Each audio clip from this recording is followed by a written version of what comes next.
आदरणीय बंधुओं, माताओं व मेरी प्यारी बहनों, राधे राधे। आप सभी का हमारे YouTube चैनल जीवन की धारा पर बहुत बहुत स्वागत है। बंधुओं, आज हम इस वीडियो में छठ व्रत कथा को सुनेंगे, जिसे सुनने सुनाने से भगवान सूर्य देव व छठ मैया की कृपा से संतान सुख की प्राप्ति होती है, संतान के जीवन पर आया कष्ट कटता है। वे भगवान सूर्य देव की कृपा से धन धान्य व सुख सौभाग्य में वृद्धि होती है। कथा कहानी सुनने के बाद यदि आप हमारे चैनल पर नए हैं तो कृपया हमारे चैनल को सब्सक्राइब करें, बेल आइकन को प्रेस करें ताकि हमारी वीडियो की नोटिफिकेशन सबसे पहले आप तक पहुंचे। वीडियो को शेयर व लाइक भी जरूर करें। बंधुओं, छठ का पर्व कार्तिक शुक्ल पक्ष की षष्ठी यानी कि छठी तिथि को मनाया जाता है। इस दिन भगवान सूर्य देव व उनकी बहन षष्ठी देवी की पूजा करने का विधान है। इस दिन व्रत रखने वाली स्त्रियां धन धान्य, पति पुत्र तथा सुख समृद्धि से परिपूर्ण रहती हैं। यह व्रत बड़े नियम तथा निष्ठा से किया जाता है। इसमें 3 दिन के कठोर उपवास का विधान है। इस व्रत को करने वाली स्त्रियां पंचमी तिथि को एक बार नमक रहित भोजन करती हैं। षष्ठी तिथि को निर्जल रहकर व्रत करती हैं। षष्ठी को ही संध्या के समय अस्त होते हुए सूर्य की विधि पूर्वक पूजा करके अर्घ देती हैं। छठ मैया की कथा सुनती हैं। सप्तमी के दिन प्रातःकाल नदी या तालाब पर जाकर स्नान करती हैं और सूर्य उदय होते ही अर्घ देकर जल ग्रहण करके व्रत को खोलती हैं। आइए अब सुनते हैं छठ मैया की कथा, जो कि इस प्रकार है। देवी भागवत में वर्णित कथा के अनुसार नारद जी ने कहा, हे प्रभु, भगवती षष्ठी मूल प्रकृति की कला मानी गई हैं। मैं अब इनके प्राकट्य का प्रसंग तत्व पूर्वक सुनना चाहता हूँ।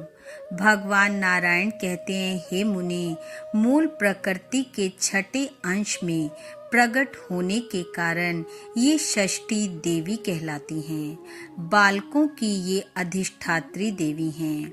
इन्हें विष्णु, माया और बालदा भी कहा जाता है। मातृकाओं में देवसेना नाम से ये प्रसिद्ध हैं। उत्तम व्रत का पालन करने वाली इन साध्वी देवी को स्वामी कार्तिकेय की पत्नी होने का सौभाग्य प्राप्त है। प्रियव्रत नाम के एक राजा हो चुके हैं। उनके पिता का नाम था स्वयंभू मनु। कश्यप जी ने उनसे पुत्रेष्टि यज्ञ करवाया।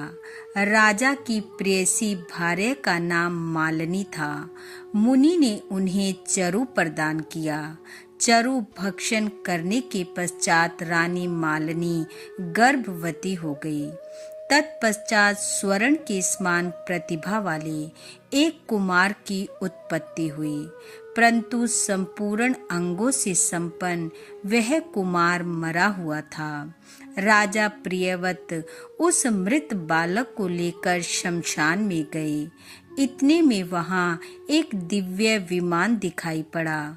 उसी पर बैठी हुई मन को मुग्ध करने वाली एक परम सुंदरी देवी को राजा प्रियव्रत ने देखा। उन्हें सामने विराजमान देखकर राजा ने बालक को भूमि पर रख दिया और बड़े आदर से उनकी पूजा और स्तुति की। नारद उस समय स्कंद की प्रिय देवी षष्ठी अपने तेज से देदीप्यमान हो रही थी।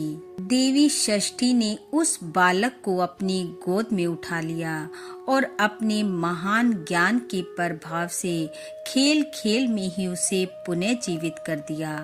अब राजा ने देखा तो स्वर्ण के समान प्रतिभा वाला वह बालक हंस रहा था। अभी महाराज प्रियव्रत उस बालक की ओर देख ही रहे थे कि देवी देवसेना उनसे अनुमति ले चलने को तैयार हो गई। देवी ने कहा, हे राजन, तुम स्वयं भू मनु के पुत्र हो, त्रिलोकी में तुम्हारा शासन चलता है, अतः तुम सर्वत्र मेरी पूजा कराओ और स्वयं भी करो, तब मैं तुम्हें कमल के समान मुख वाला मनोहर पुत्र प्रदान करूंगी। उसका नाम सुव्रत होगा। राजा प्रियव्रत ने पूजा की सभी बातें स्वीकार कर ली। यूं भगवती देवसेना ने उन्हें उत्तम वर दे स्वर्ग के लिए प्रस्थान किया। राजा ने सव्रत पुत्र प्राप्ति के उपलक्ष्य में मांगलिक कार्य आरंभ करा दिया।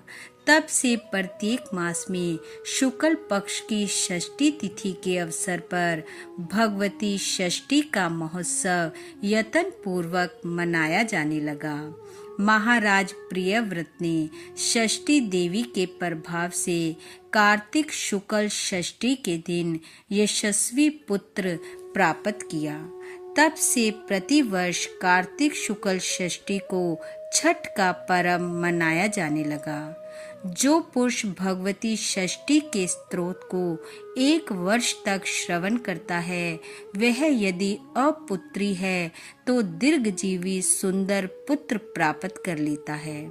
जो 1 वर्ष तक भक्ति पूर्वक देवी की पूजा करके इनका यह स्तोत्र सुनता है, उसके संपूर्ण पाप विलीन हो जाते हैं। महान वंद्या स्त्री भी इसके प्रसाद से संतान प्रसव करने की योग्यता प्राप्त कर लेती है। यदि बालक को रोग हो जाए तो उसके माता पिता 1 मास तक इस स्तोत्र का श्रवण करें तो देवी षष्ठी की कृपा से उस बालक की व्याधि शांत हो जाती है। बोलो षष्ठी देवी की जय, बोलो छठ मैया की जय। बंधुओं, देवी षष्ठी की कृपा आप व आपके परिवार पर सदैव बनी रहे। आपका घर आंगन खुशियों से महकता रहे। इन्हीं शुभकामनाओं के साथ आप सबका बहुत बहुत धन्यवाद। राधे राधे।